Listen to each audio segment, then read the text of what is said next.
bien básico, bien estilizado, acerca de lo que está, hablando Hume, ponerlo en términos de ecuaciones.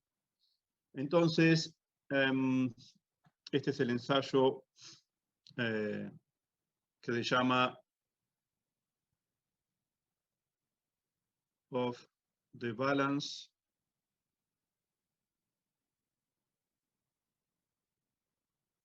of Trade.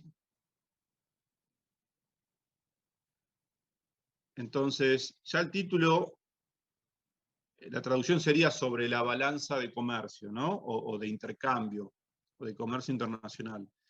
Ya el título nos está dando una idea. Cuando habla de balanza, es decir, esto de balance,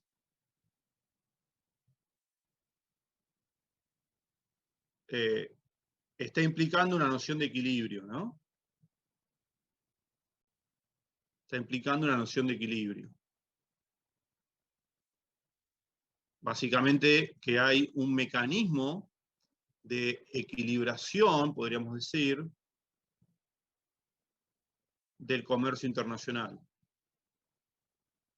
Sobre eso va a hablar el paper.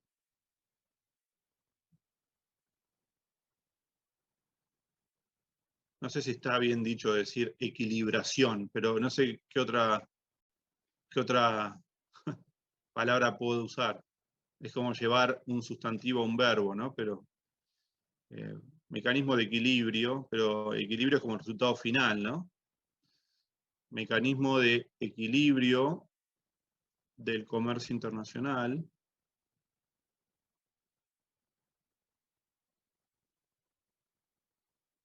O entre países. Entonces, sobre esto va a estar hablando este ensayo. Cuando habla de balance, hay que interpretarlo como esto, ¿no? Va a hablar de una teoría, o va a explicar cómo es el mecanismo de equilibrio del comercio entre países, y para eso va a ser un modelo. Obviamente el ensayo empieza motivando todo esto. Un poco la motivación del ensayo es refutar las ideas mercantilistas, ¿no?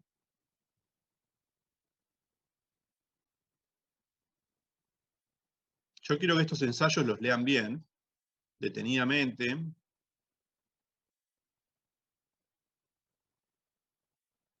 Entonces, la motivación es refutar las ideas mercantilistas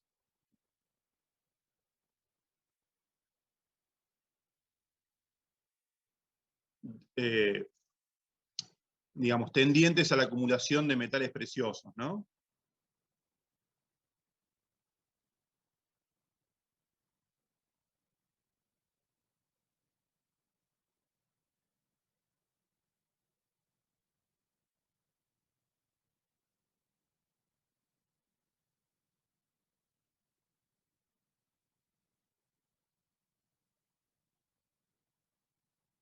Los mercantilistas veían la acumulación ya en sí como algo bueno, digamos. Claro, ellos lo veían como una política a seguir, ¿no? Como un objetivo, digamos. Como un objetivo, exactamente, en sí mismo. Okay. Pues ellos asociaban riqueza, para los mercantilistas había una asociación de riqueza con dinero. ¿Sí? Dinero en términos de metales preciosos, ¿no? Y bueno, y toda la tradición clásica va a intentar refutar estas ideas. La riqueza justamente no va a ser el dinero o la cantidad de oro que tenga un país. Esto, el ejemplo típico, ¿sí? El contraejemplo típico de esto, déjenme, es decir, para los clásicos, acá,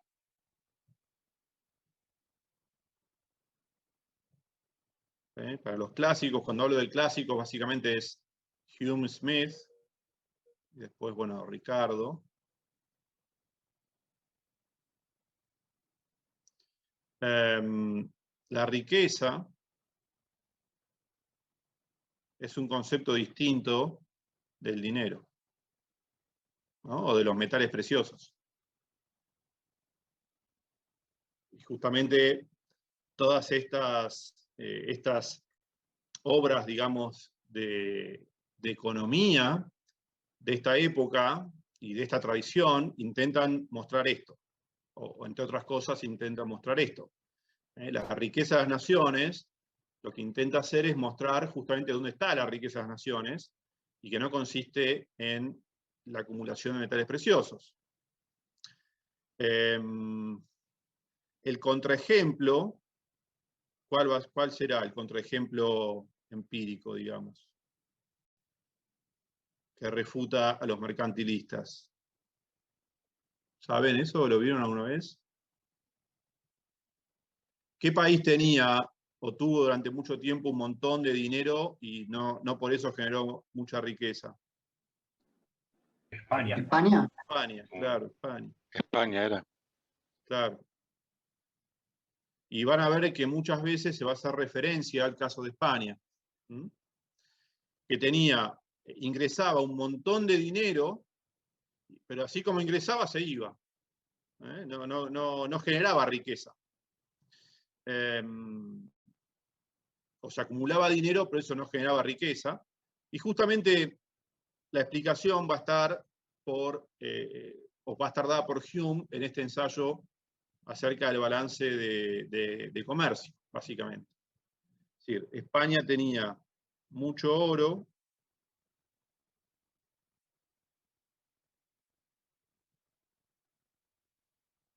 pero poca riqueza. Riqueza en los términos de Hume y Smith, ¿no? Básicamente poco capital productivo, no había mucho que hacer con ese oro y esa plata, entonces se iba a otros países, básicamente. Entonces, en estos ensayos, Hume va a desarrollar una idea que a mí me parece que es muy, muy buena, que es el de, esto no está en este ensayo, pero bueno, igual lo vamos a poner.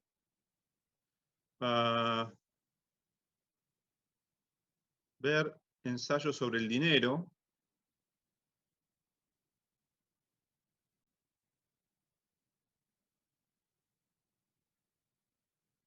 Donde Hume lo que dice es, ustedes ya vieron algo de econometría, ¿no? Entonces Hume va a cuestionar la idea de que hay una relación causal entre dinero y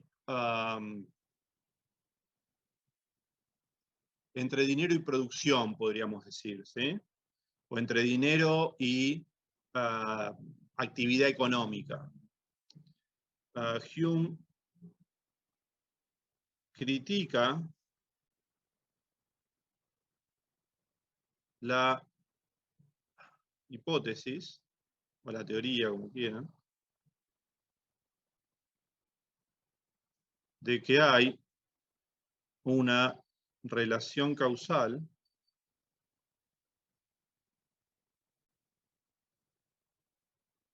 que va de dinero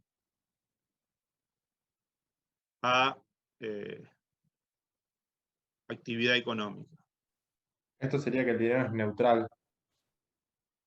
No, sí, claro, bueno, la relación causal, digamos, si hay gente que pensaba que cuanto más dinero había en un país, eso generaba mayor actividad económica, ¿no? Entonces lo que va a decir Hume es que en realidad es cierto que se observa una relación entre dinero y actividad económica,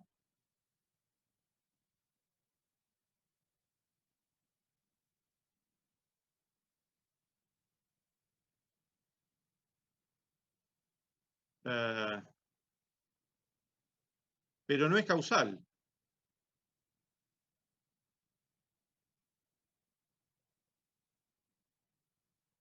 él lo llama, pero eso lo llama así, efectos colaterales. Y hay que entender qué significa esto en Hume. Pero podría ser una especie de condición necesaria, pero no suficiente. No, él, mirá cómo lo va a decir. Efectos colaterales de otra causa. O de una misma causa, o de una causa común, es la mejor traducción. De una causa común.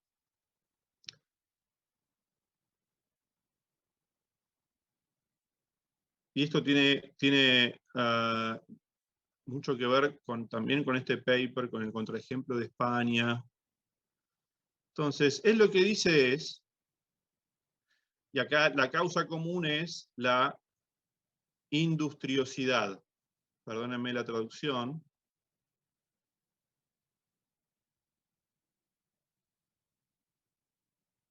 De la sociedad. Es decir, qué tan industriosa sea la sociedad. ¿Industriosa o industrializada? No, industriosa. Industriosa en el sentido de qué tan emprendedora y trabajadora sea la sociedad. No tiene nada que ver con lo que es la industria en sí misma, como la conocemos hoy, de chimenea, qué sé yo, no. Es una actitud motivacional. La palabra en inglés es industriousness. Como si fuera, o sea, proactiva en materia Exactamente. de desarrollarse. Exactamente, una sociedad comercial que busca obtener beneficios, que busca invertir su dinero en cosas productivas, que está constantemente tratando de producir cosas nuevas, de invertir el capital y generar beneficios. Ok, gracias. Esta es la palabra que él usa.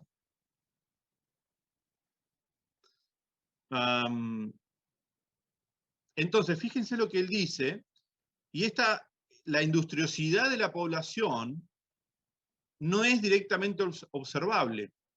Es decir, que no es directamente, no sé, para los que estén un poco más al tanto de los temas de econometría en la actualidad, este es un gran tema que acá está planteando Hume, personalmente, que no es directamente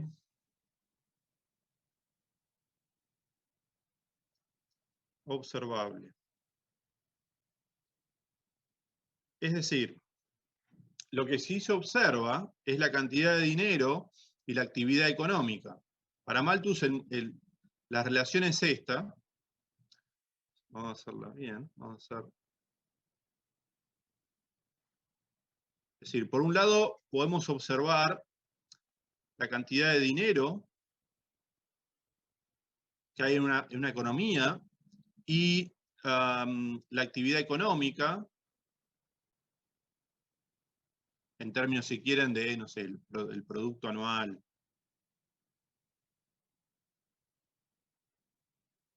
Por ejemplo, acá el producto de la sociedad.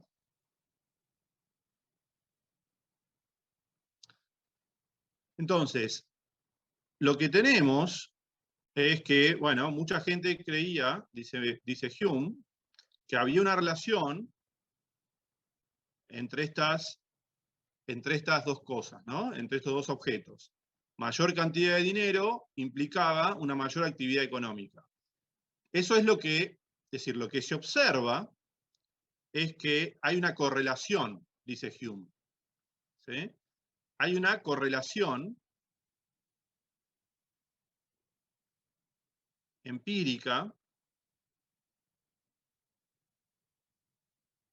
entre estas dos variables. Lo que dice Hume es que no hay que confundir esta correlación empírica quiere decir observable, ¿no? No hay que confundir esta relación con una relación de causalidad, porque en realidad estos son efectos colaterales de una causa común, dice Hume, que es la industriosidad.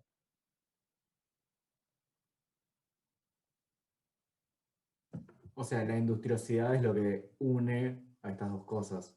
Exacto. Es decir, cuando una sociedad es muy industriosa,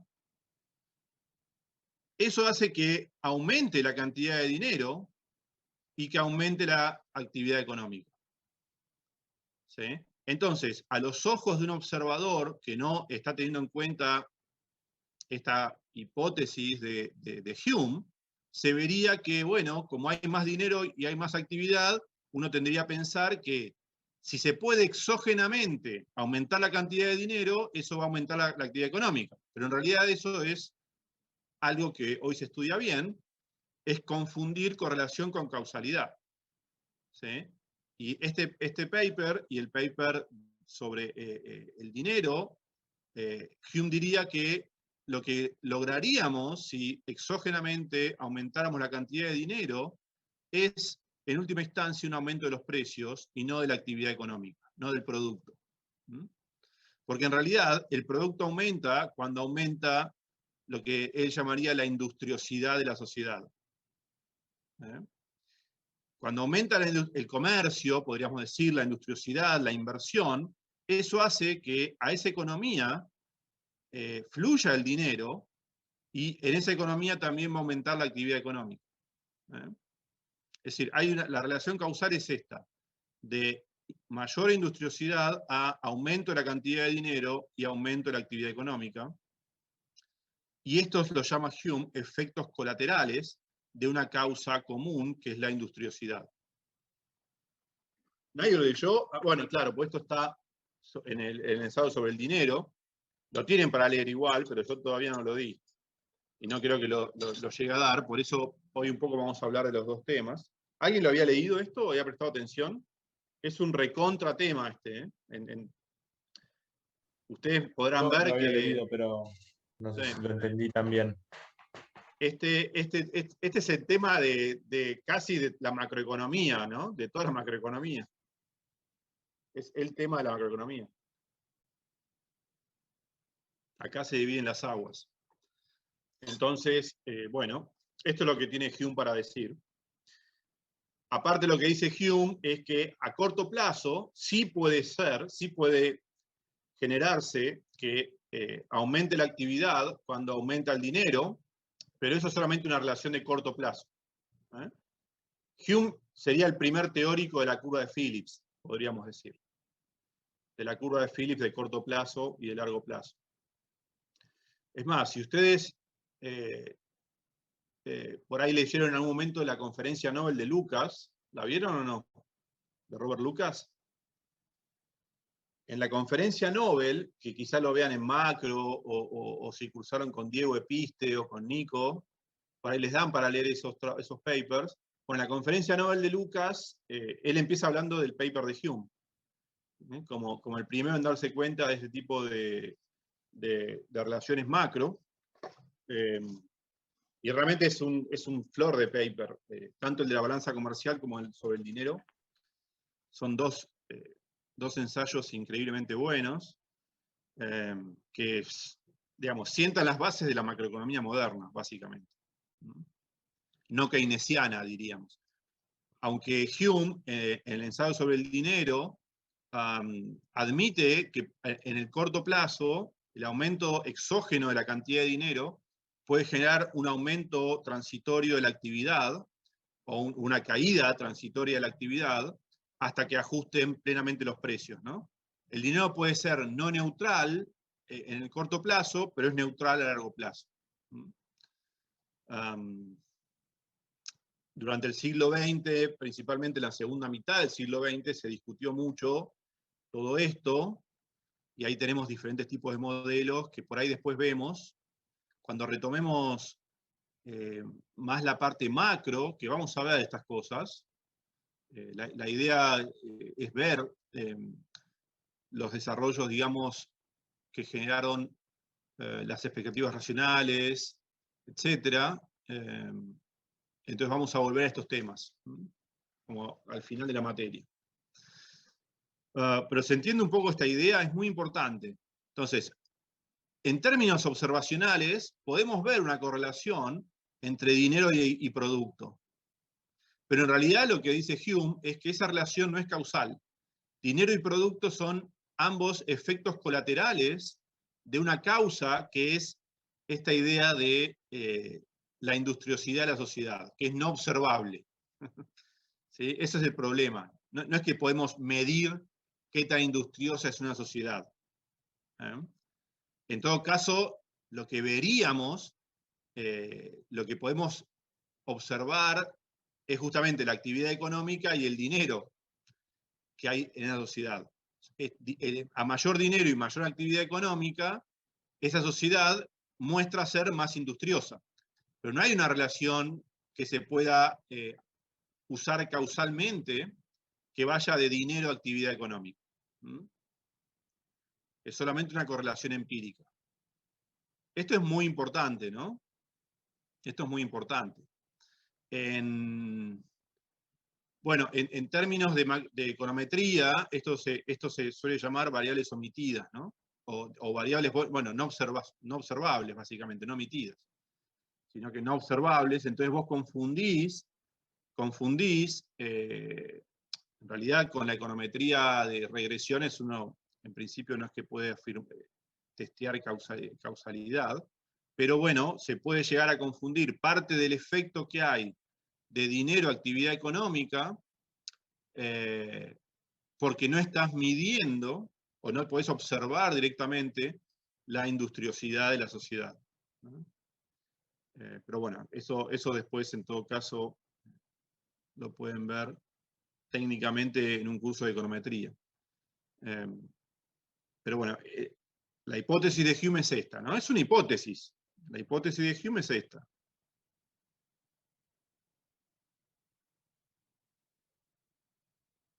Es que en realidad existe una causa que es qué tan industrioso es una sociedad, y eso mueve o impacta sobre la cantidad de dinero que va a fluir a esa sociedad y el nivel de producto que esa sociedad va a tener. Entonces, esto está en Of Money. Léanlo. Léanlo ustedes. Traten de ver cómo lo dicen. Bueno. Entonces, ahora sí, vayamos. Entonces, todo esto podríamos ponerlo como esta motivación del paper, que es esta refutación de las ideas mercantilistas. Es más, si ustedes leen la teoría general, cosa que estoy seguro que se las van a hacer leer en alguna materia en la facultad, Keynes, hacia el final, uno de los capítulos, creo que es el anteúltimo, ya no me acuerdo, 23 o 21, no me acuerdo, habla un poco de historia del pensamiento económico, donde él va a tratar de rastrear las ideas que él está proponiendo, y bueno, y un poco rescata a los mercantilistas, ¿no? Rescata a los mercantilistas, un poco acusando a los clásicos de haber ocultado o de haber, digamos, criticado esas ideas. Bueno, él las va como a rescatar en algún sentido. Bueno, entonces ahora sí, vamos a ver cómo es el modelo de Hume. Él va a decir, bueno, supongamos que hay dos países,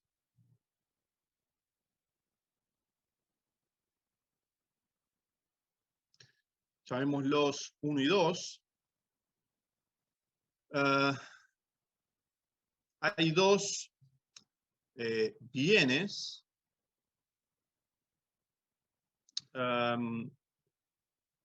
M y Q, M es dinero. Dinero en el sentido de oro. ¿Ok? No papel moneda. Sería divisas, ¿no? Y Q, que es producto. Por ejemplo, qué sé yo, trigo. ¿Ok? Bueno, tenemos dos países, dos bienes. Lo que dice es que en autarquía,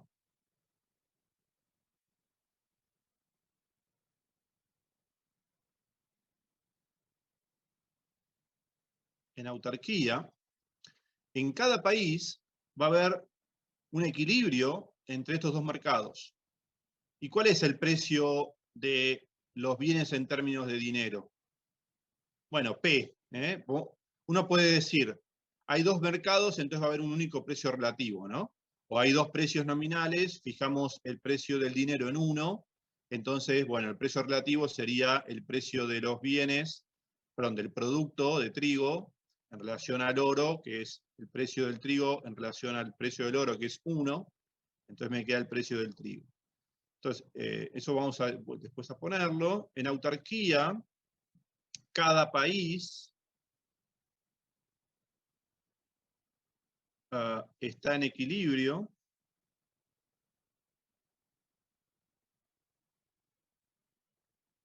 Y el equilibrio, para Hume, él lo va a plantear de esta manera.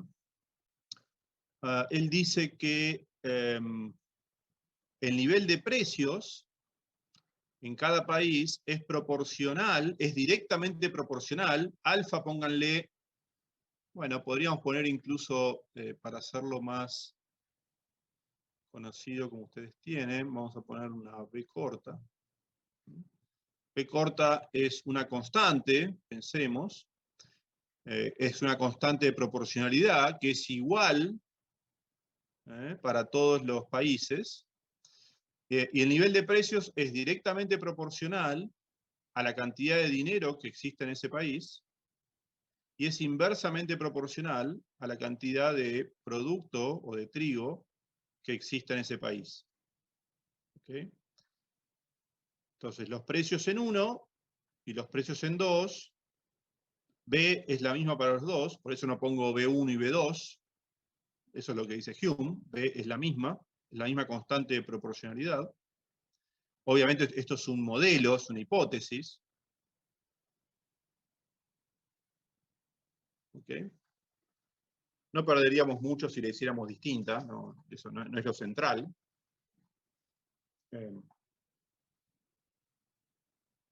Entonces, estos serían, fíjense, esto sería el equilibrio general, ¿no? en cada economía. Sería el equilibrio en los dos mercados, o en un mercado en términos del otro, ¿no? Por ley de Walras, si un mercado está en equilibrio, el otro también. Hay dos mercados, un mercado de bienes o de trigo, un mercado de dinero. Acá ya estamos poniendo directamente la relación que surge del equilibrio general.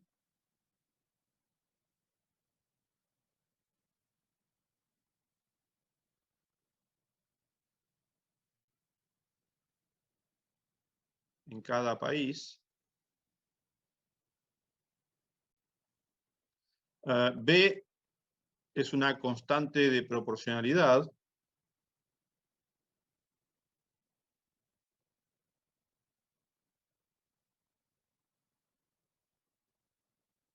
Es positiva, ¿no? Bueno, hasta esto es lo que dice Hume en palabras. Entonces, en autarquía, perfectamente puede pasar que, como no comercian estos países, bueno, P1 sería el precio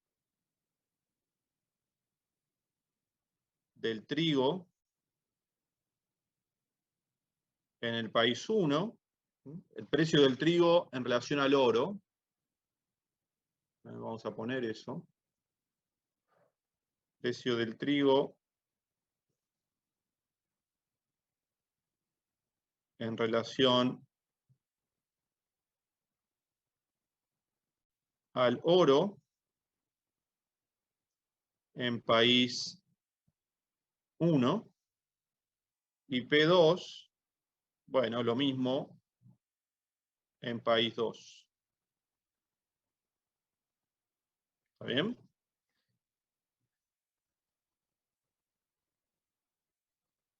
Ahora, en autarquía o sin comercio,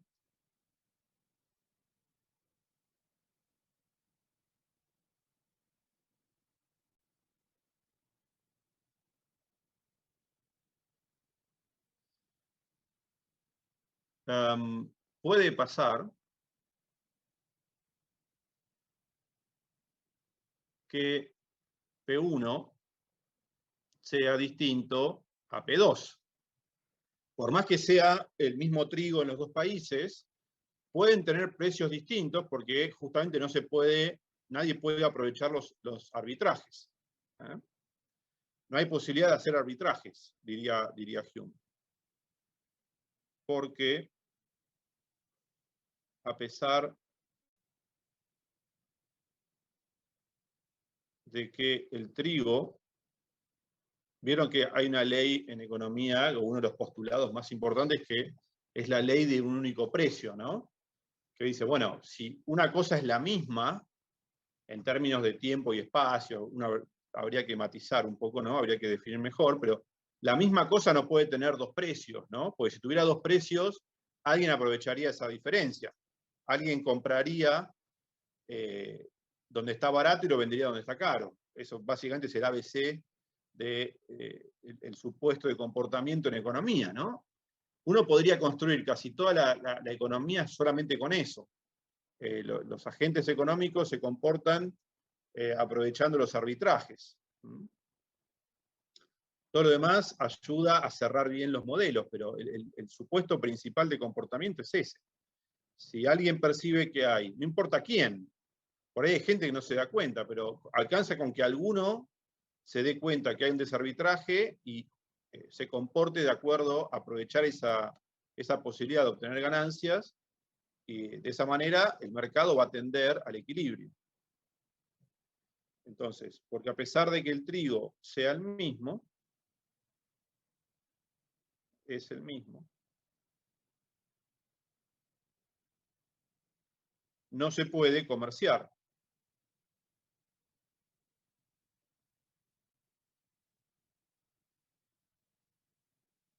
¿Se entiende esto, no? ¿Alguien no entiende algo de lo que estoy poniendo? Bueno. Esto pasa en autarquía, ¿no?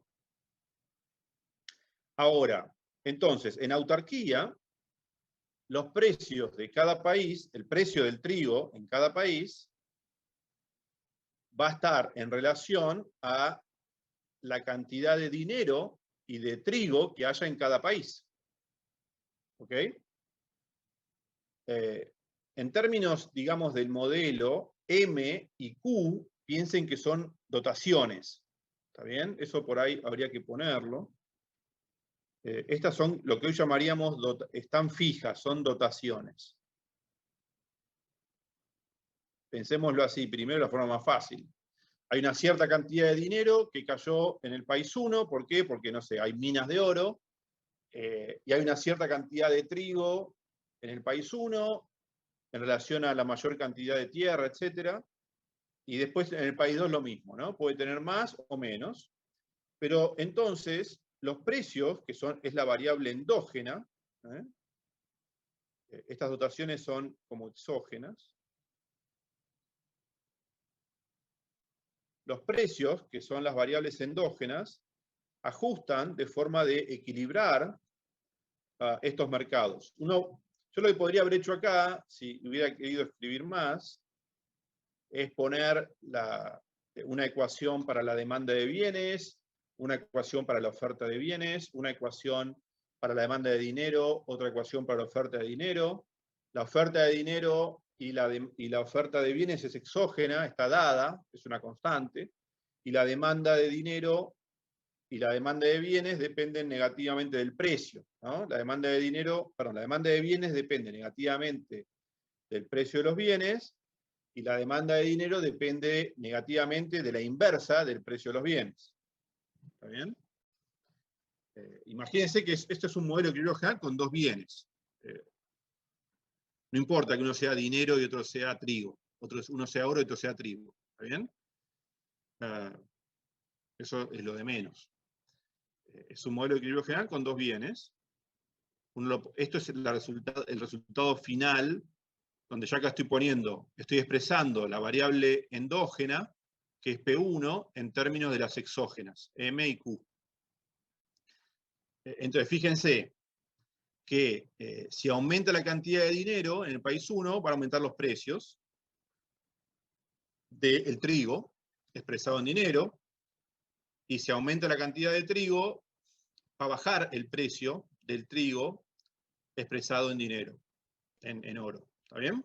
Muy fácil todo esto. Esto, de nuevo, viene de esto sería ya haber despejado la variable endógena en función de las exógenas, a partir de poner el equilibrio simultáneo de los dos mercados en cada país, ¿no? Por eso acá puse el equilibrio general. Oferta igual a demanda, esto lo puedo poner acá si quieren, es decir, oferta igual a demanda en cada uno de los mercados, en cada país. Y como estamos en autarquía, estos países no pueden comerciar entre sí, entonces perfectamente puede pasar que el precio del trigo sea distinto entre esos países. Vamos a poner, por ejemplo, si vamos a poner M1 sobre Q1 es menor que M2 sobre Q2, entonces lo que vamos a tener es que el precio del trigo en 1, ¿cómo va a ser respecto del precio del trigo en 2? Bueno, menor, ¿no? Ahí tenemos más, en la economía 2, tenemos una mayor abundancia relativa de dinero en relación al producto que en la economía 1, entonces el precio de los bienes va a ser más alto, el precio del trigo va a ser más alto en 2 que en 1. ¿Está bien? Ahora, el siguiente paso que dice Hume es, bueno, ¿qué pasaría entonces? ¿Qué pasa cuando se abre el comercio?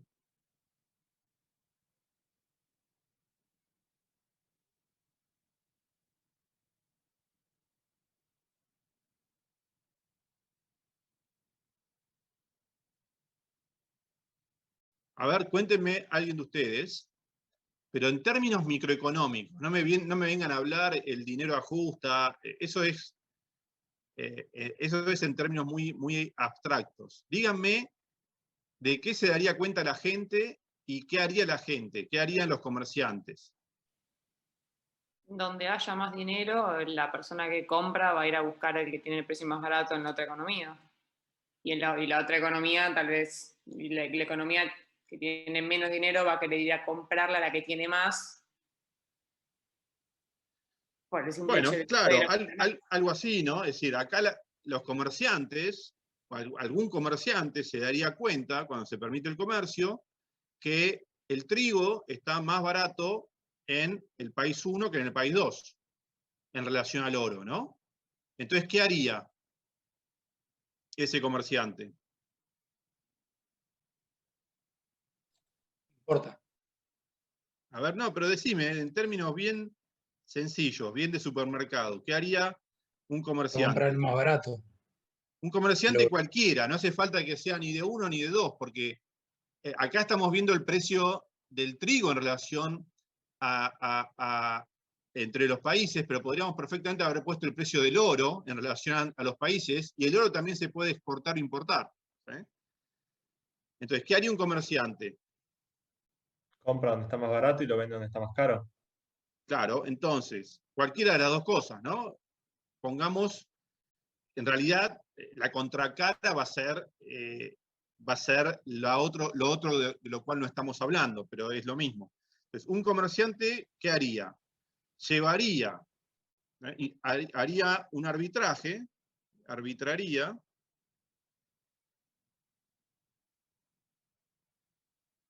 de la siguiente manera.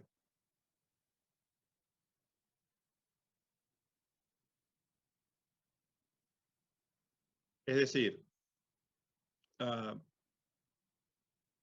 compra con oro del país donde el oro está relativamente barato, ¿no? Compra con el oro del país donde el oro está relativamente barato, que es el país 1, ¿no? ¿Estoy diciendo bien? No, al revés, del país 2.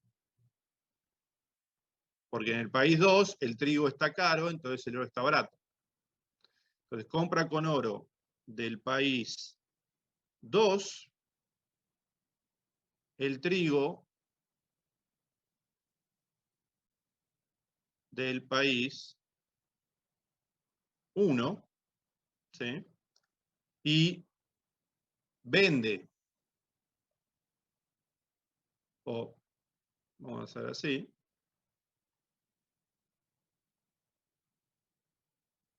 vendiendo.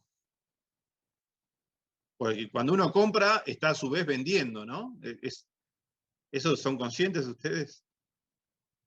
Hay un intercambio, no es que uno compra a cambio de nada. Incluso cuando toma una deuda, uno está comprando a cambio de una promesa, ¿no? de un pagaré o de un contrato, que también es un intercambio de activos. Entonces, compra con oro del país 2, el trigo del país 1, vendiendo trigo, ¿sí? Al país 2. ¿Está bien? A ver, vamos a ver si esto está bien. Compra con oro del país 2, el trigo del país 1, vendiéndolo o vendiendo el trigo al país 2. ¿Está bien? Y a su vez, llevando, cuando está comprando, perdón, cuando compra el oro, lleva trigo. Cuando compra el trigo, lleva el oro. Entonces, ¿cómo es el flujo? ¿Qué es lo que Hume va a querer ver? Digamos, acá pusiéramos país 1 y país 2. Esto es, originalmente este país tiene excedente o abundancia relativa de, el país 1 era de bienes, y el de trigo, y el país 2 de dinero. Entonces, lo que va a hacer el comerciante es, ¿no? Sí, El o sea, trigo, para hacer una analogía, venís de Estados Unidos, donde sea, con dólares, compras soja argentina y la vendes en el exterior. sí, son todos los rulos que estamos acostumbrados a hacer los argentinos, con dólares, pesos, Levax, Lelix, dólar MEP, contado con liqui. Somos especialistas en arbitrar estas cosas, ¿no? Pero básicamente es lo que estás diciendo, sí. Si vas a Estados Unidos y te compras una Mac, después venís acá y la podés revender, ¿no? Es decir, cosas así. En un momento, ustedes no sé si se acuerdan, en el 2000, no me acuerdo exactamente, pero póngale, debe haber sido en 2012, 2013, cuando ya estaban todos los precios recontra mal arbitrados por todos los controles, los subsidios, qué sé yo. A vos te convenía ir a Chile, sacar del cajero de Chile dólares, porque te los daban al dólar oficial, y no tenías tanto, y podías sacar relativamente bastante. Te comprabas allá lo que querías y volvías, y todo eso te salía más barato que comprar acá. incluido el viaje, el hotel y el plasma. Era una cosa de locos. Pero en ese Son momento cosas que no te pasan en cobraban Argentina también, solamente, ¿no? cuando sacabas efectivo, ¿no te cobraban ese 35%? Que después te No, lo podías deducir de ganancias. no, No en sé, esa época, en esa época creo que no me acuerdo ya, a ver, Igual que 2000, lo podías reclamar. 2012, 2013 en Argentina es el recontra a largo plazo, ¿no? Ni me acuerdo cómo era el arbitraje, porque no me acuerdo de las regulaciones que habría, lo podemos buscar para la próxima, pero creo que no, tenías un tope de sacar dinero, pero ponele que fueran $1.000, $2.000, ¿sí? No eran 200 como ahora. Ahora vinieron reloaded, es decir, se dieron cuenta, entonces te dejan comprar nada ya. Pero antes era un poco más, el cepo era menos, por lo menos durante un tiempo, fue menos severo, entonces vos podías hacer eso. Podías gastar con tu tarjeta, en realidad ni siquiera sacabas dólares. Podías sacar algo de dólares, que era, ponele, cada día podías sacar $50, algo así, ponele que esa fuera la relación, pero vos podías sacar con la tarjeta, pagar todo con tarjeta, y cancelabas acá en pesos al tipo de cambio oficial. Ahora, como se dieron cuenta de que había pasado todo eso, te cobran este impuesto, qué sé yo, que te hace más caro todavía pagar el dólar respecto del blue. Está bien, después lo podés descontar de ganancia, que yo, pero tenés que esperar un año, ¿no? Es una cosa. Dicen que es decir, por ahí si sos, hay diferentes tratamientos si sos monotributista o si estás en relación de dependencia, en términos de qué tan rápido lo puedes te acreditan, digamos, el 35 y el otro impuesto. Pero bueno, tenés que hacer el trámite, qué sé yo. Pero en esa época no era tan burocrático. Se permitió durante mucho tiempo hacer ese rulo. Y lo que hacía todo el mundo, y yo me incluyo, que era totalmente legal, cobrabas el sueldo, comprabas dólar oficial y lo vendías en el mercado a un amigo, qué sé yo, y te hacías ahí, creo que el 50% llegó a estar, o más, el 80%. Así que nada, son esas cosas que pasan acá solamente. Bueno, entonces esto es el arbitraje que haría cualquier comerciante. Entonces, lo que originalmente en un país era relativamente abundante, bueno, con el comercio deja de serlo, ¿no? ¿Por qué? Porque este comercio, ¿hasta cuándo va a estar aprovechándose, básicamente? Hasta que se igualen los precios. Hasta que se igualen los precios, ¿no? Perfecto. Es decir, esto sucede hasta que se igualan los precios. Es decir, hasta que P1 es igual a P2, porque mientras haya una diferencia, va a existir un arbitraje. Olvídense de costos del transporte, qué sé yo, es un modelo estilizado. Es decir, mientras exista esta diferencia, mientras esto no fuera un igual, hay posibilidad de arbitrar. Y cuando esto es un igual, fíjense, si ustedes se acuerdan las ecuaciones de arriba, esto sería B por M1, que acá podemos poner, bueno, está bien, esto es post-comercio, ¿no? Básicamente, sobre Q1, tiene que ser igual, porque esto es igual a esto, y esto es igual a esto, a M2 sobre Q2, como las B son iguales. Entonces, ¿qué está diciendo esta igualación ahora, el equilibrio general internacional, ¿no? ¿Qué diría? Que ahora en los dos países, la abundancia relativa de dinero es la misma. Ojo, estos países pueden tener tamaños totalmente distintos. Q1 puede ser muchísimo más grande que Q2, pero también va a haber mucho más dinero. Entonces, lo que va a igualarse es la relación entre el dinero entre el oro y el trigo. ¿Se entiende? Esto, ojo, no significa que Q1 sea igual a Q2 y M1 sea igual a M2. Eso, si ya cursaron economía internacional, deberían estar más cancheros, ¿no? Con lo que significa ventajas comparativas y abundancia relativa y todo eso. Lo que estamos diciendo acá es que una economía puede ser mucho más grande que la otra, pero la relación que va a haber finalmente entre dinero y trigo, entre oro y trigo, va a ser la misma en todas las economías. Y de esa manera el precio va a tender a igualarse.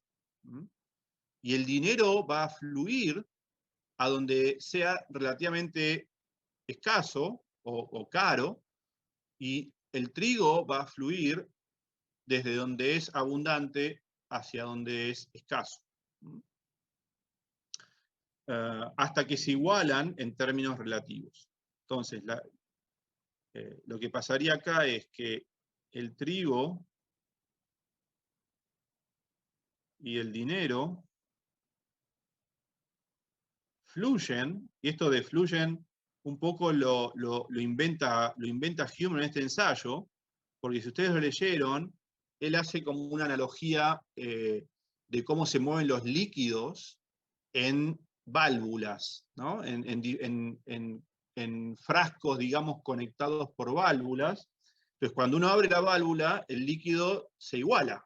Está muy buena esa metáfora que está usando, o esa analogía que está usando Hume en este ensayo. Ahora les muestro. Es decir, el trigo y el dinero fluyen como un líquido.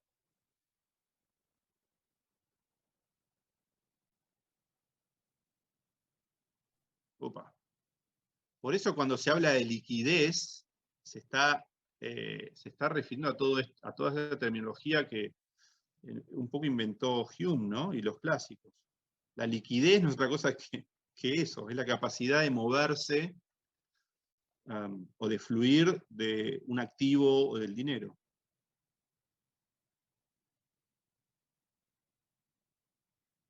O como un fluido, ¿no? Un líquido, un fluido. Entonces, el trigo y el dinero fluyen desde, no sé si queda bien, desde donde son escasos, o relativamente escasos,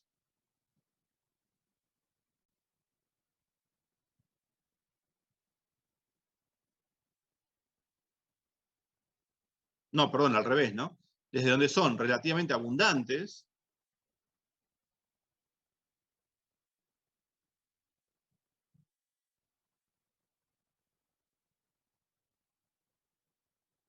hasta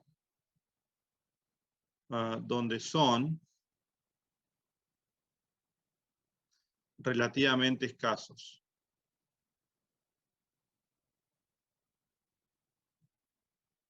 ¿Está bien? Entonces, de esto es lo que se da cuenta Hume, y él hace como un poco, fíjense, ¿no? Él va a hacer esta analogía. Vamos a hacer lo siguiente. Imaginemos que estas son dos economías, ¿no? Y el tamaño puede ser distinto, no importa. Ahora perdón que voy a...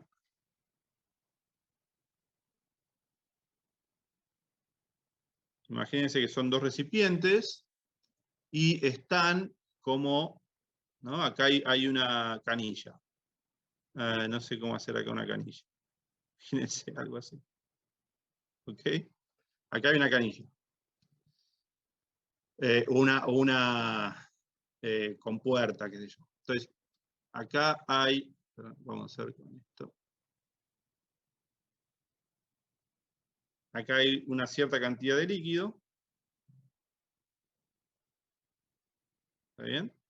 Y acá imagínense que hay, no sé, esperen que como la estoy haciendo, esto va a explotar.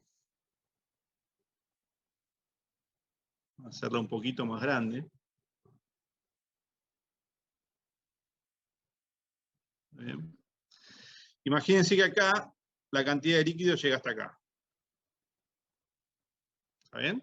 Las dos están en equilibrio.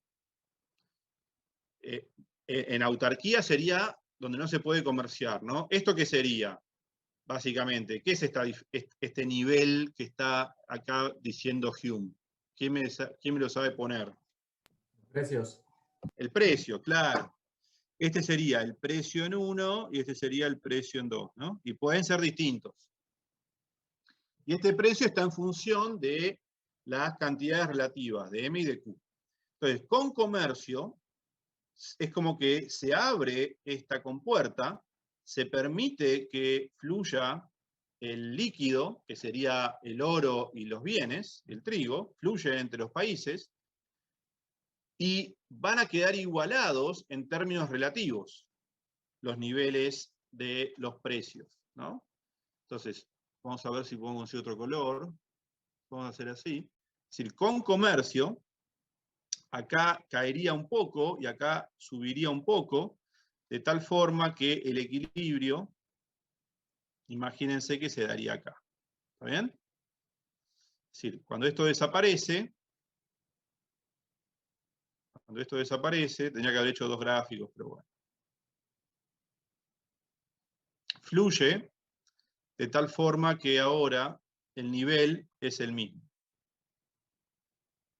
Bueno, así usa esta analogía Hume para explicar cómo fluye el dinero, y la contraparte del dinero es el trigo o los bienes, cómo fluyen de forma o hasta que se igualan en términos de abundancia relativa, básicamente. Entonces, lo que tenemos acá es este nivel de precio con comercio, que ahora es el mismo, ¿no? Bajo comercio tenemos que el precio en el mundo, o con comercio, sería el mismo que está en las dos economías. ¿Está bien? Bueno, esto es lo que habla Hume en este ensayo. Entonces, un poco ese es el modelo, y un poco la conclusión que él, bueno, dice es que no tiene sentido tratar de mantener, digamos, por algún mecanismo exógeno, tratar de influir constantemente sobre la balanza comercial de forma tal de tener superávit de oro. ¿Por qué? Porque eso lo que va a hacer, en última instancia, es aumentar, es decir, ese superávit de oro en realidad está representando un exceso de oferta de oro para la economía, para el nivel de trigo que existe en esa economía. Si sería redundante. Entonces, lo que va a terminar pasando es que van a aumentar los precios en esa economía, y entonces el trigo va a pasar a ser muy caro, y entonces se va a dejar de exportar trigo y se va a empezar a importar trigo de afuera, y eso va a generar una reversión del oro que había ingresado, va ahora a ir a comprar a la otra economía que tiene precios más baratos. Y ese es el caso de España, ¿no? El caso de España había como es un poco distinto el caso de España, porque España se encontró de repente, como si fuera un shock exógeno, con un montón de oro, ¿no? Y tenía pocos bienes en la economía para comprar ese oro. Entonces, ¿eso qué generó? Generó un aumento fenomenal de los precios, que está recontraestudiado, se lo llamó la revolución de los precios. Hay muchos libros de historia económica que analizan esto, y hay uno en particular, creo que es de Hamilton, que se dedicó mucho a estudiar en particular este tema. Y él analiza en base a evidencia microeconómica cómo aumentaron muchísimo los precios en España, y eso era la manifestación de que había un exceso de oferta de oro en relación a bienes. Entonces eso terminaba generando que ese oro se fuera a comprar bienes a otros países, y se fuera desparramando, ¿no? Se fuera fluyendo el oro hacia otros países que todavía tenían precios más bajos, hasta que ese oro que cayó del cielo, básicamente, generó un aumento de precios en toda Europa. Pero particularmente, el que más sufrió eso fue España, porque, bueno, generó toda una...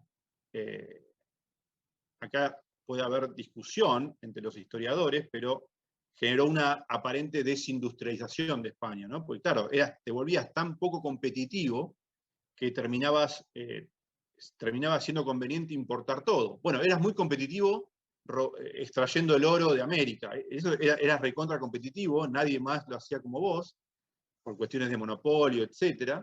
Así que España era muy competitiva en producir oro, pero muy poco competitiva en producir bienes, ¿no? Esta es lo magnífico de cómo funciona la economía, ¿no? Estas son cosas que se ven y se han observado, es decir, son fuerzas...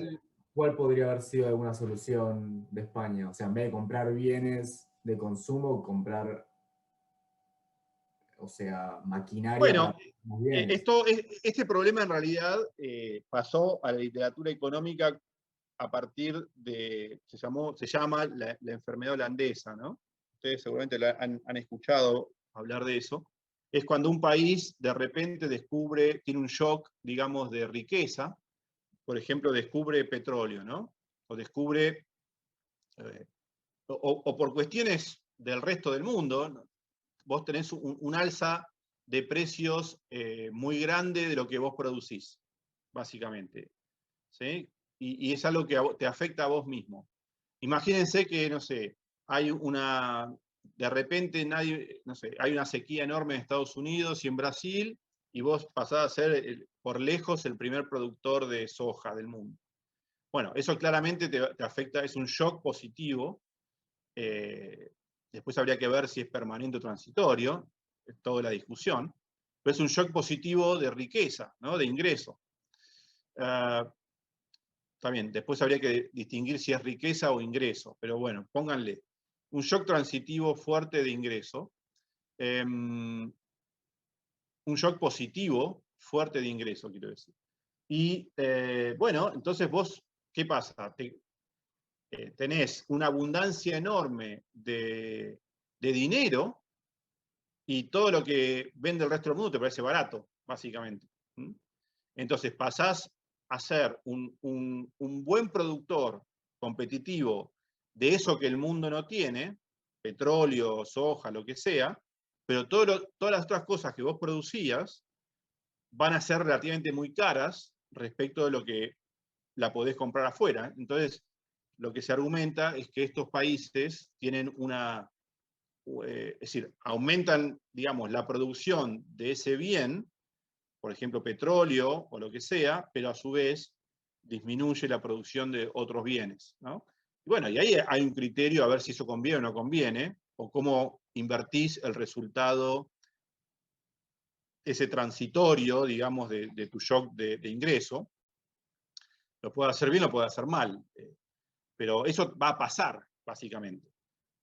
Aunque vos no lo quieras, va a terminar pasando.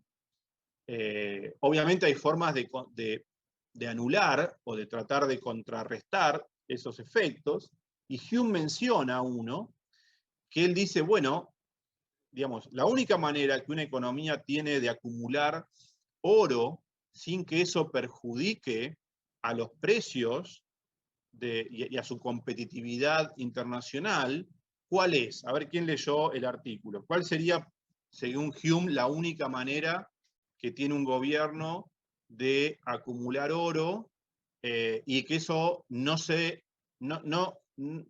automáticamente se revierta? No dejen que circule. Claro. Él dice, la única forma es sacarlo de circulación. ¿Cómo llamamos eso ahora? A ver si están afilados en macro. ¿Cómo? Reserva. Esterilización, ¿no? Eso se llamaría hoy esterilizar. Cuando uno tiene un superávit comercial o de cuenta corriente muy grande, lo que hace uno es tratar de esterilizar, ¿no? Para que no se aprecie la moneda. Pero bueno, lo que va a pasar, el mecanismo que propone Hume es una esterilización muy, muy fuerte, pero es sumamente interesante, porque en realidad el oro no es del gobierno, ¿no? Los dólares no son del gobierno, los dólares son de la gente, son de los comerciantes, de los exportadores. Entonces, ¿cuál es la forma que puede, a ver, en términos legales, digamos, ¿no? en términos legales y no, ¿cómo se llama? Y respetando la propiedad privada, ¿no? Que no incaute arbitrariamente el oro de la gente. ¿Cómo puede un gobierno comprar ese oro? ¿Qué les parece? A ver, vayamos al modelo de Hume. Digo, después esto nos va a servir para pensar algunas cosas interesantes, ¿no? de Argentina, por ejemplo. Vayamos al modelo de Hume. Él dice, bueno, entra oro a la economía. Es decir, ¿no? Aumenta el oro, pero este oro, en realidad, es del comerciante. No es del gobierno, no es del Estado. Este oro, en realidad, es de alguien, del productor de trigo de este país, que vende el trigo a cambio del oro, ¿no? Y lo tiene el productor de trigo ese oro. O sea que esto, si el gobierno no hace nada, va a terminar generando un aumento del precio del trigo. ¿Está bien? Este es el modelo de Hume. Si aumenta el oro, aumenta el precio. Aumenta el precio del trigo, ¿no? Lo que Hume plantea es decir, bueno, lo que puede hacer el gobierno, es, ahora vamos a pensar, en todo caso, cómo lo puede hacer. Lo que puede hacer el gobierno es atesorar, es decir, sacar de circulación. Esto sería, este aumento de precios sucedería mientras el oro circula, ¿no? Es decir, si este oro circula, entonces aumenta el precio del trigo internamente. Y eso genera que se iguale, ¿no? Que se iguale el precio en uno respecto al precio del 2 y se agota la posibilidad de hacer arbitrajes. El gobierno lo que puede hacer, digamos, y acá lo que tenemos es una balanza, ¿no? Una balanza de comercio equilibrada, ¿no? No hay superávit comercial. Una vez que tenemos esto. No hay superávit comercial en ninguno de los dos países. Deja de fluir, está en equilibrio, digamos, ¿no? No conviene ya llevar trigo de un lugar al otro. Entonces, el gobierno, si quiere conseguir más oro, si quiere atraer más oro, tiene que sacar de circulación este oro que está ingresando a la economía, ¿no? ¿Y cómo lo saca de circulación?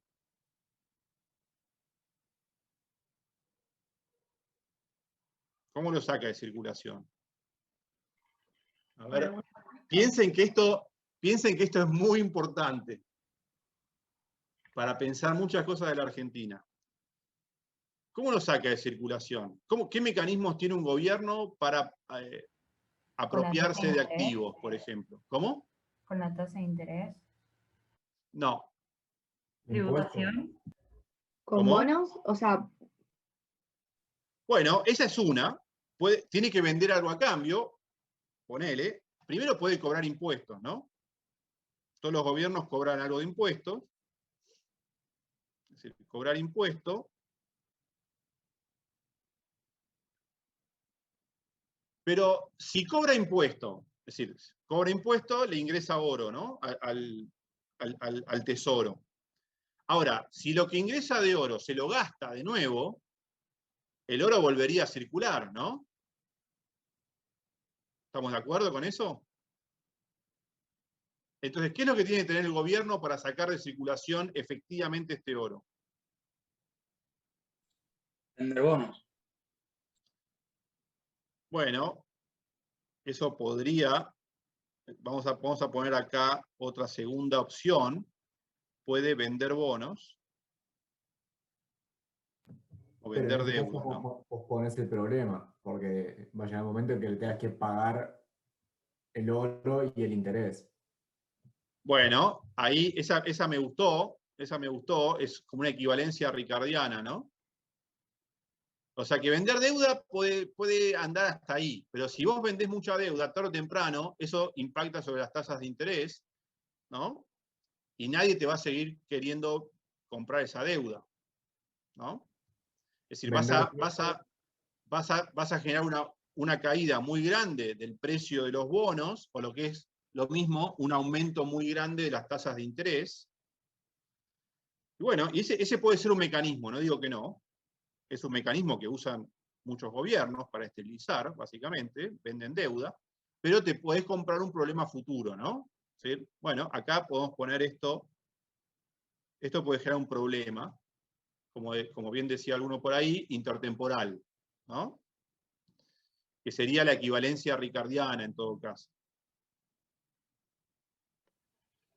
Y no podés, por ejemplo, cobrar un impuesto y después invertirlo en, yo qué sé, en un bien público o algo de eso, cosa de que la plata se va directamente a algo que queda, pero no está circulando. Está por ejemplo. bien, pero pensemos en una economía estática, pues si pones la posibilidad de invertir, qué sé yo, habría que analizar una economía con acumulación de capital. Va a pasar lo mismo, pero bueno, se complica un poco el análisis.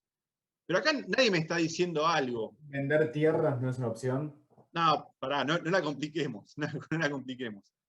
Puede ser una opción, pero ahí está suponiendo que el gobierno tiene tierras. Pero aparte, digamos, si vos a ver, volvamos a lo que hace el gobierno de nuevo, ¿no? Para que el gobierno pueda sacar el oro de circulación, tiene que hacer algo, tiene que o cobrar un impuesto o vender algo a cambio. Bien me dicen que puede ser deuda o que puede ser algún bien público. La idea es que cuando vos cobras un impuesto estás ofreciendo algún bien público, póngale, vender deuda o algo, ¿no? Pero bueno, eso habría que ver qué pasa después. Ahora, nadie me está diciendo algo que yo hubiese, o que yo pienso, por ahí después de un rato, digamos, después de muchos años de pensar esto, ¿qué está faltando acá? ¿Qué es esto? ¿Cobrar impuestos? ¿Tasa de encaje? No sé, algo de eso. No. Cobrar impuestos y no gastar.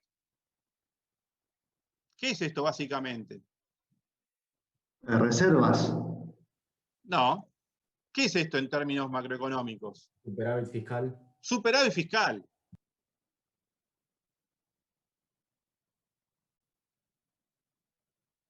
Superávit fiscal.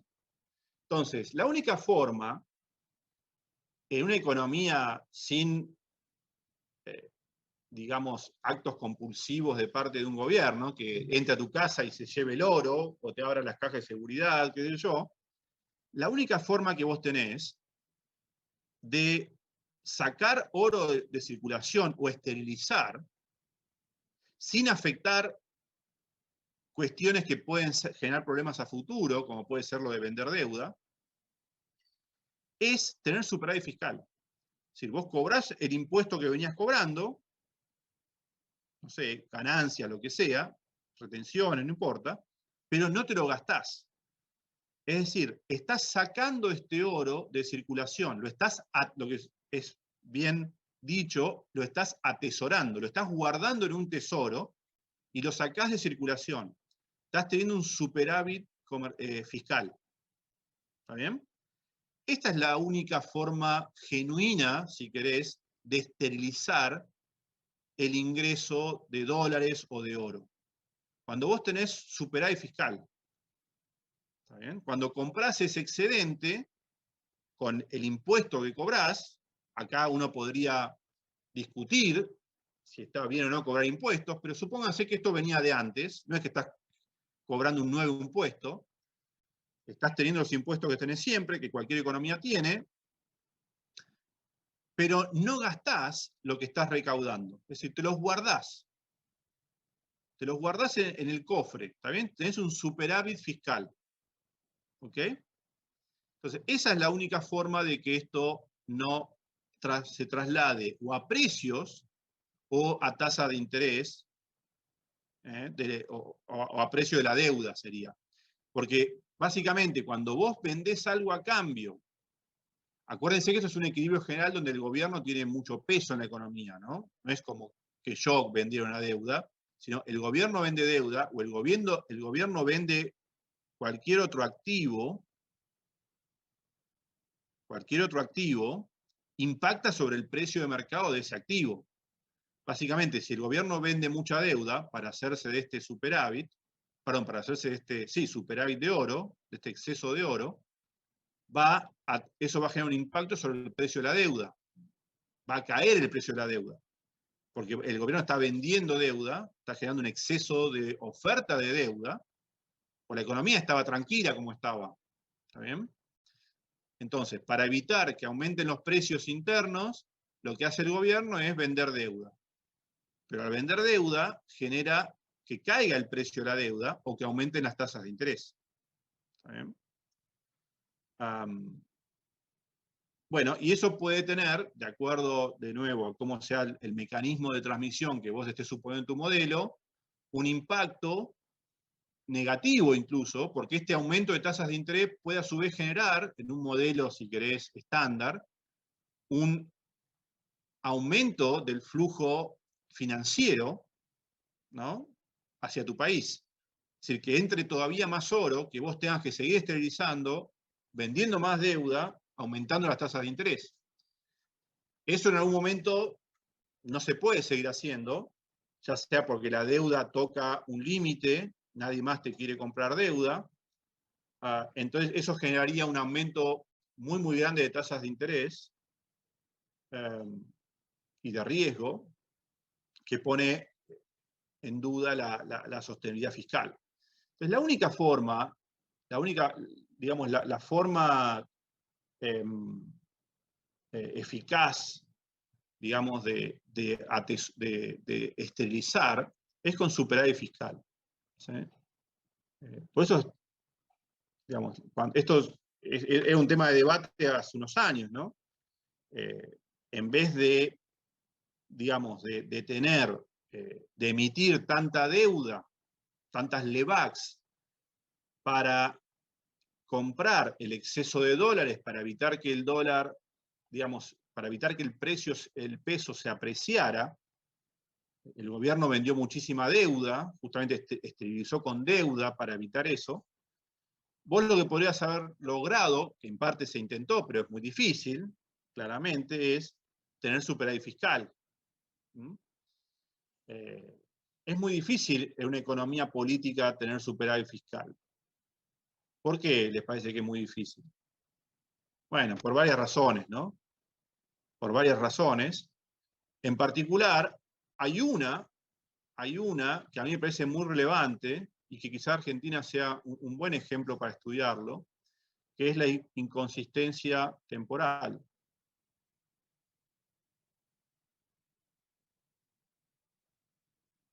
O algo que podríamos vincular a esto, que es que el que está logrando el superávit fiscal, un gobierno, por ejemplo, que está guardando y no gastando, le está dejando recursos, en todo caso, a otro para que lo gaste, y ese otro puede ser, digamos, un gobierno posterior a él, entonces no hay incentivos a hacerlo, salvo que haya reglas muy claras, ¿no? Es como que le estás regalando recursos al gobierno que te va a suceder a vos, básicamente.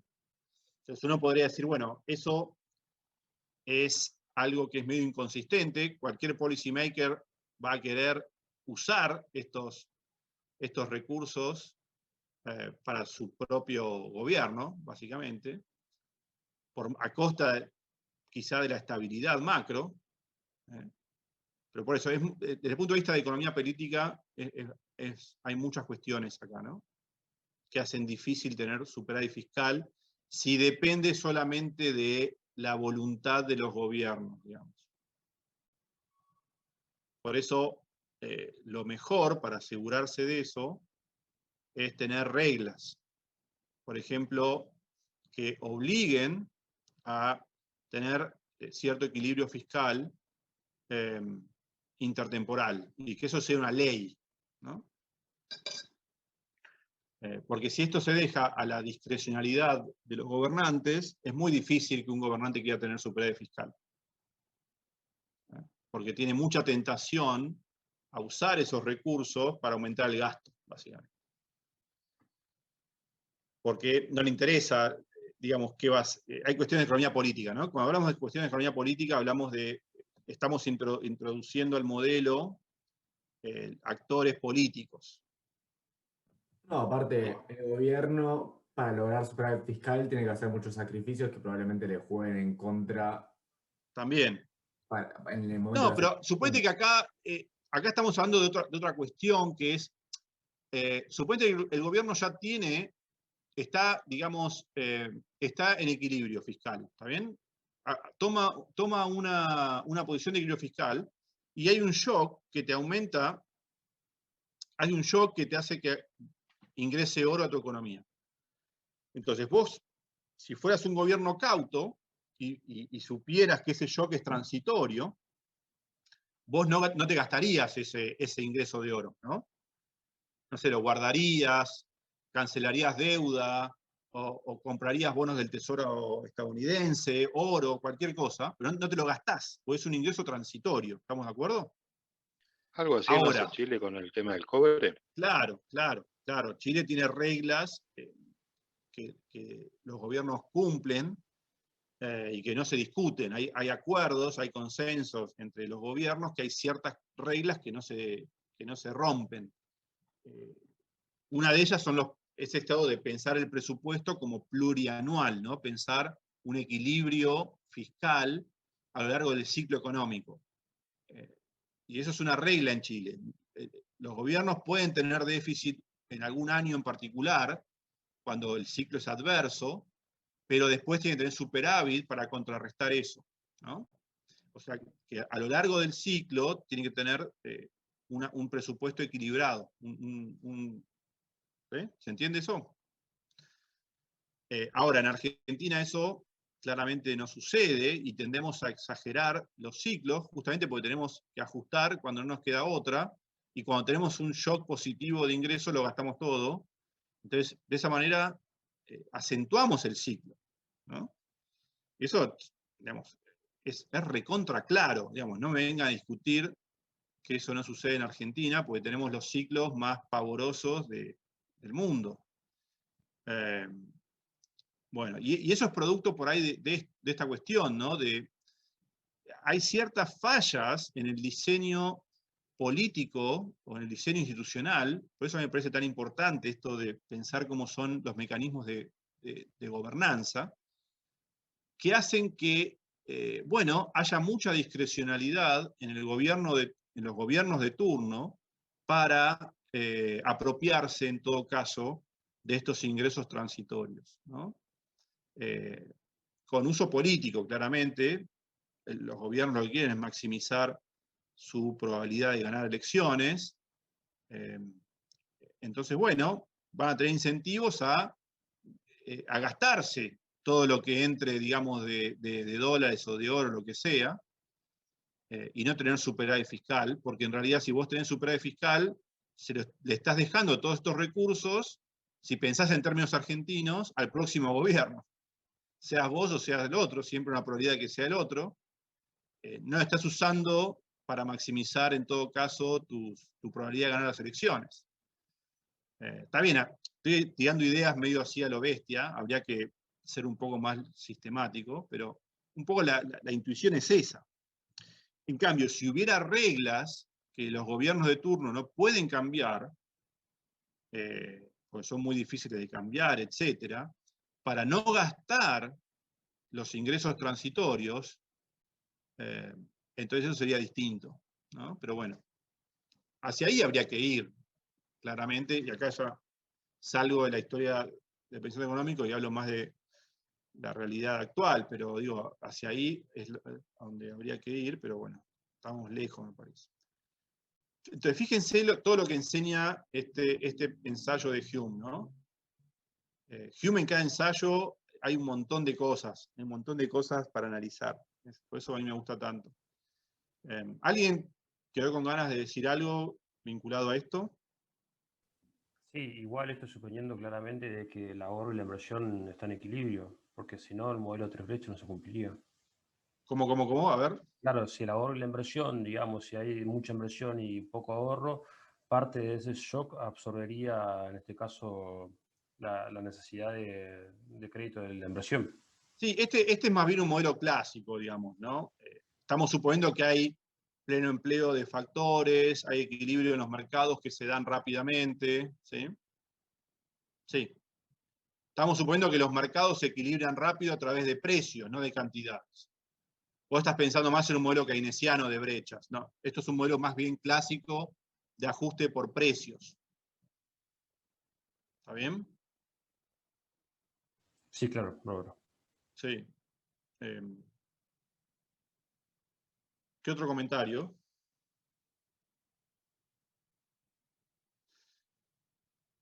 Bueno, entonces, reléanlo. Acá tratamos varios temas, me parece.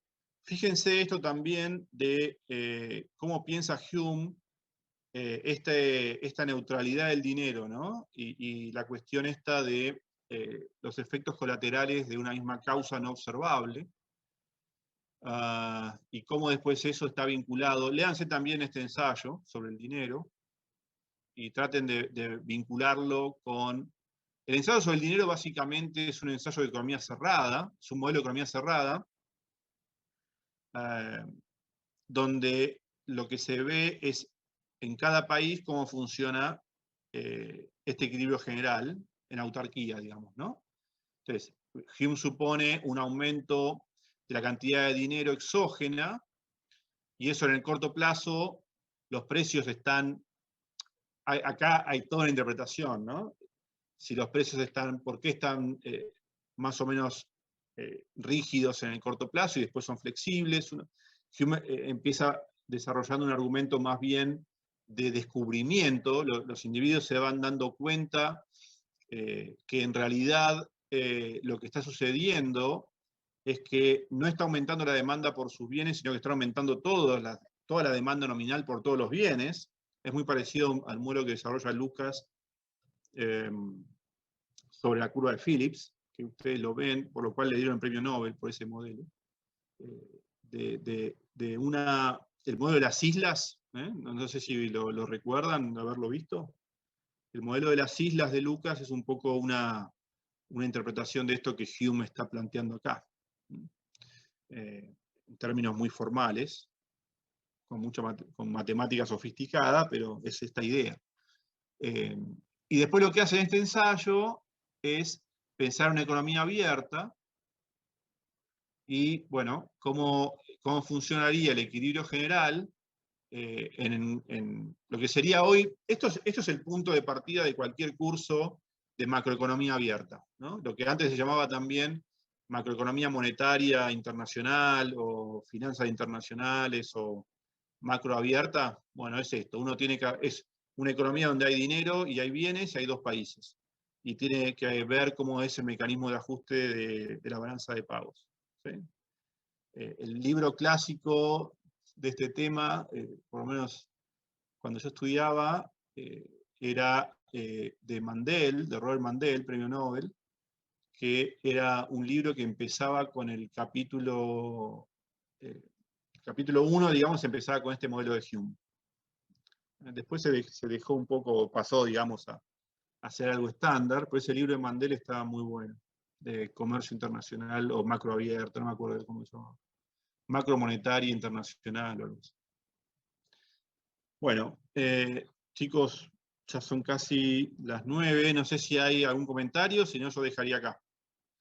Tienen para leerse de nuevo entonces el ensayo sobre la balanza de comercio y sobre el dinero. Y ahí terminaríamos con Hume, y la próxima clase empezamos a hablar de Adam Smith y terminamos, me parece, y si no, bueno, la dedicamos a Adam Smith y después viene David Ricardo. ¿Está bien?